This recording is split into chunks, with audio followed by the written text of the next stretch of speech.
আসসালামু আলাইকুম। অনুসন্ধানী বাংলা টিভির পক্ষ থেকে সবাইকে স্বাগতম। আপনাদের সাথে আছি আমি মোসাম্মদ সুমাইয়া। সীমান্ত এলাকায় চিকিৎসা সেবা দিল বিজিবির।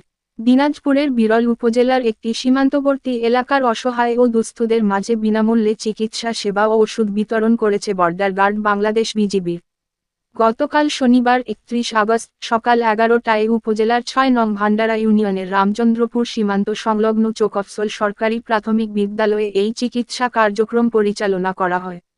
বিজিবির দিনাজপুর সদর দফতরের medical officer lieutenant colonel Anup Kumar বিশ্বাসের নেতৃত্বে চিকিৎসকদের একটি টিম ওই এলাকার 3 শতাধিক মানুষকে চিকিৎসা প্রদান করে। আরও পড়ুন, মহেশপুর সীমান্তে ভারতীয় মর্টার শেল, বিজিবির প্রতিবাদ।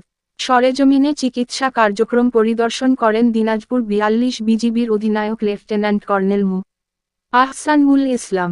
এ সময় তিনি বলেন, সীমান্ত এলাকার মানুষের স্বাস্থ্য সেবা সঠিকভাবে না পাওয়ার কারণে তারা সব সময় বিভিন্ন রোগে আক্রান্ত হয়ে থাকেন। অসহায় মানুষেরা অর্থের অভাবে চিকিৎসা সেবা নেয়ার ক্ষমতা থাকে না। এই কারণেই বিজিবির মেডিকেল টিম দ্বারা বিনামূল্যে চিকিৎসা সেবা ও ওষুধ